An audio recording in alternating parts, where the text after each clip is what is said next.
Muy buenos días, bienvenidos a la actualización de noticias de Derecho Informático de este mes de mayo de 2021. Este mes venimos un poquito adelantados porque tenemos realmente muchas noticias.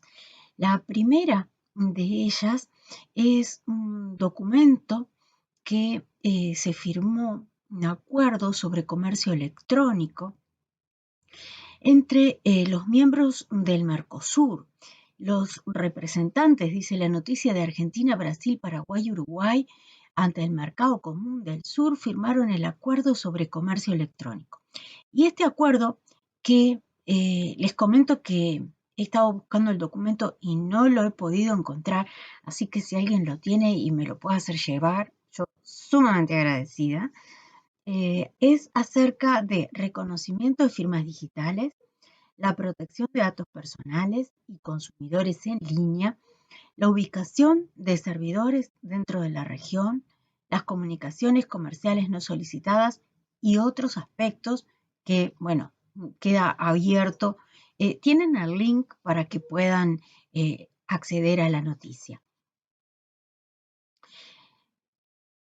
Otra noticia que ha estado en los medios es el cambio en la política de WhatsApp.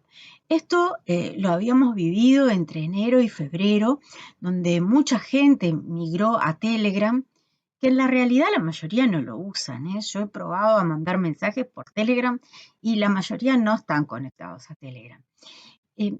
WhatsApp había comunicado que iba a compartir los datos de los usuarios con Facebook a los efectos de lograr un mejor perfil de todos nosotros.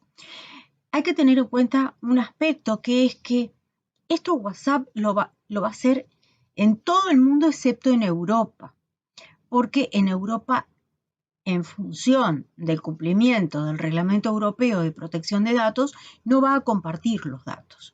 Esto me parece que es un elemento importante. Y si bien la noticia del verano fue que contundente en el sentido de aquellos que no acepten los nuevos términos y condiciones van a tener que abandonar el servicio con la correspondiente pérdida del historial de mensajes, las copias de seguridad que puedan tener. En función de toda la migración de usuarios, WhatsApp fijó la fecha para el 15 de mayo, pero dijo que iba a ser paulatino.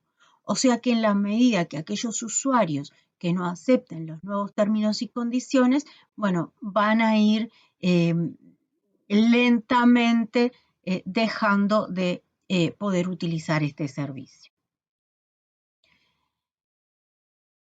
Vinculado al tema protección de datos, una noticia importante es que Microsoft dejará de enviar datos personales a los Estados Unidos y los guardará en servidores europeos. Acá nuevamente vemos la fuerza y el protagonismo que tiene Europa en materia de datos personales. Que Microsoft es la primera empresa en adaptarse tras la sentencia del Privacy Shield. Para los que no conocen el tema, hay un video en el canal sobre la sentencia del Tribunal Europeo que entiende que el Privacy Shield no cumple con los principios de protección de datos europeos. Así que esto es un paso importante porque estamos en una situación legal en la cual la Unión Europea y Estados Unidos no han llegado a un nuevo sistema. Esto ya pasó antes. Cuando regía el Safe Harbor, Estados Unidos era considerado un país seguro por la Unión Europea en virtud del Safe Harbor y el Tribunal Supremo entendió que el Safe Harbor no cumplía con los principios de protección de datos. Tuvimos un espacio temporal en el cual, bueno, no teníamos un criterio de adecuación hasta que se aprueba el Privacy Shield. Bueno, ahora estamos nuevamente en esa situación. Pero me parece muy importante esta iniciativa de Microsoft de guardar la información en servidores europeos. Es sumamente garantista. En nuestro país, a nivel normativo, se aprobó el decreto 134 de este año, el 021, el 4 de mayo, que lo que hace el decreto es aprobar la Agenda Digital 2025. Y quiero destacar el objetivo número 12, que refiere a la seguridad jurídica para la transformación digital.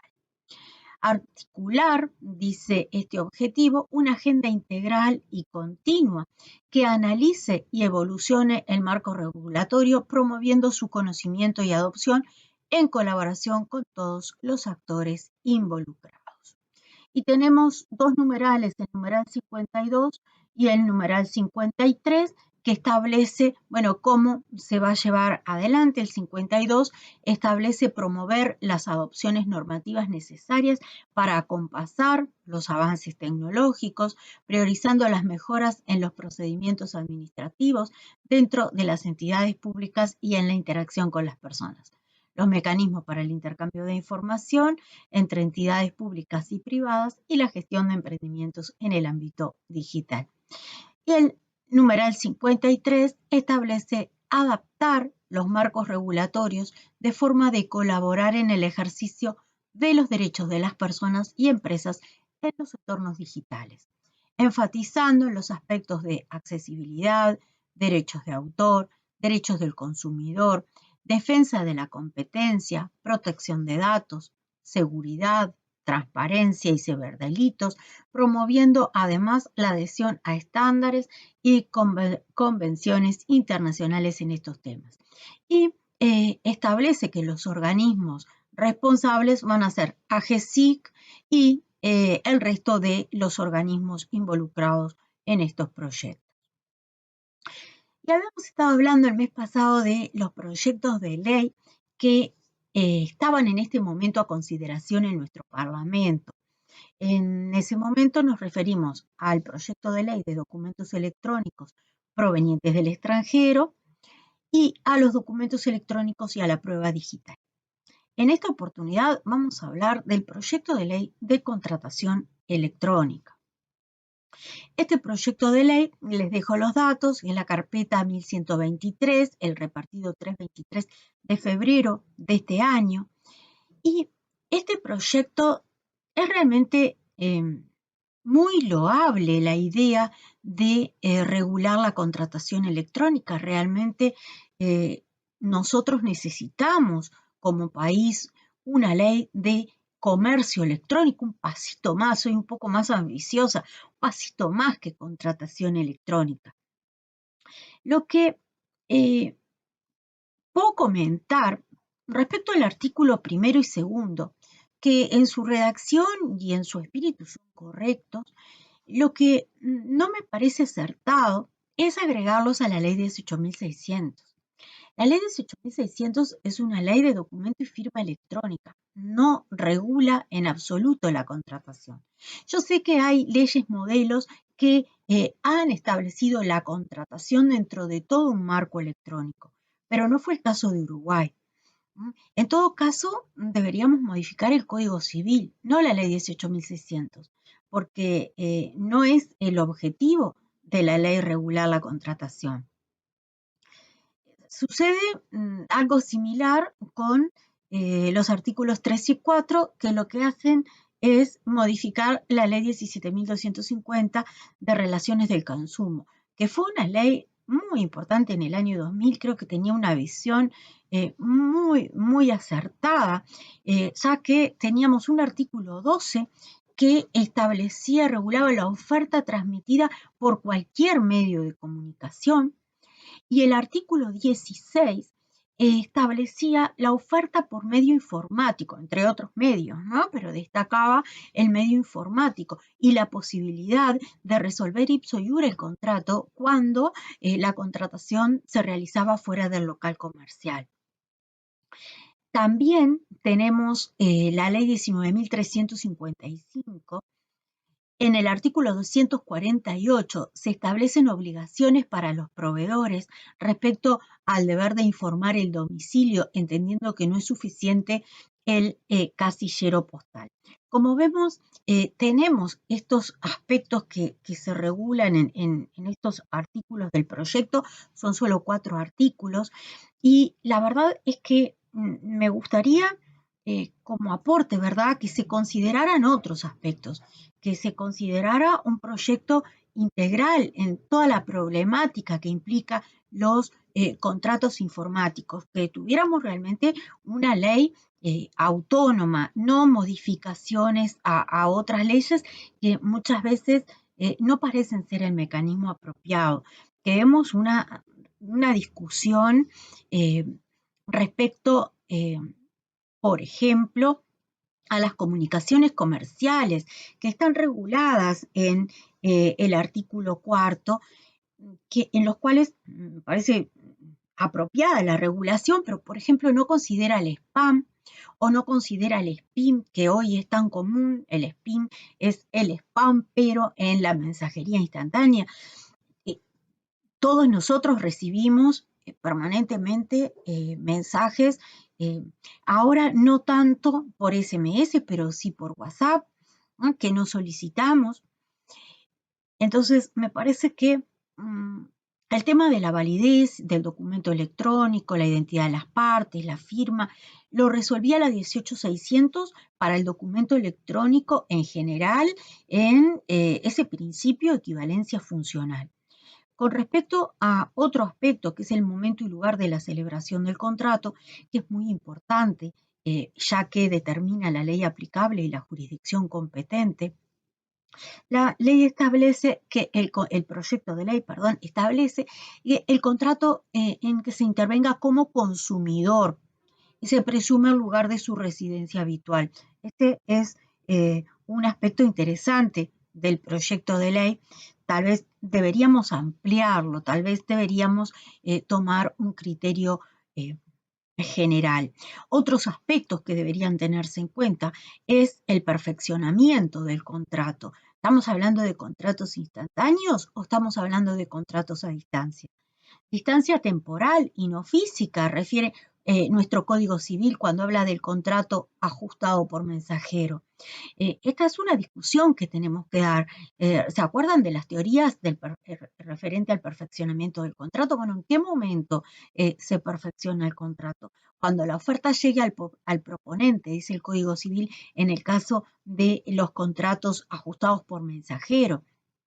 ¿Cuándo llega la oferta al proponente? Cuando, en el caso de un correo electrónico, cuando llega a nuestra casilla de correo. La teoría de el efectivo conocimiento en sede de donación y en sede de mandato. Bueno, en ese caso implica la apertura y lectura de un correo, por ejemplo. ¿Qué pasa con los otros medios de contratación? ¿Qué pasa con el clic que hago en la web? ¿Mm?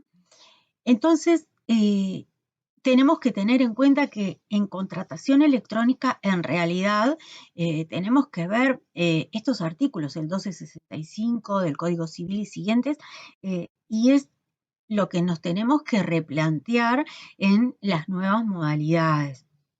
Por otro lado, la imputación de la declaración de voluntad. Y no me puedo resistir a leer lo que dice el profesor Lorenzetti. Con respecto a este tema, dice, ello produce una gran despersonalización, ya que el emisor de la voluntad de contratar es un sujeto que puede no ser el dueño de la computadora ni quien la utilice en el momento concreto. En un sistema jurídico basado en la tradición de unir la declaración con la voluntad y esta con la persona física, hay que hacer un gran esfuerzo para realizar una imputación donde el sujeto emisor no es detectable en forma inmediata.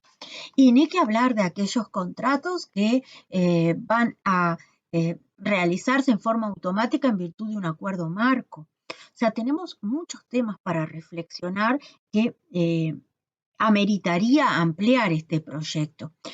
Otro de los aspectos sobre los cuales deberíamos reflexionar en conjunto es sobre la responsabilidad contractual y extracontractual.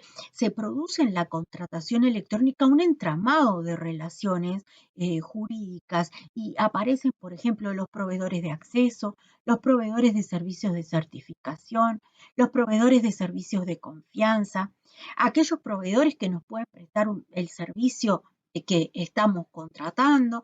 Entonces, no tenemos una regulación acerca de la responsabilidad de estos proveedores. Proveedores de contenido versus proveedores de hosting, una discusión que se dio antes del año 2000 en la Unión Europea y que la Directiva de Comercio Electrónico del año 2000 en la Unión Europea solucionó este tema, aclarando las distintas actividades de los proveedores y la responsabilidad correspondiente. Así que, bueno, me gustaría poder incentivarlos con el video a poder discutir un poquito más sobre los temas de comercio electrónico y trabajar un poco más en todos estos aspectos que necesitan una regulación en nuestro país. Bueno, nos quedamos por acá y vamos a seguir en contacto a través de estos videos de noticias que van surgiendo mensualmente. Muchas gracias.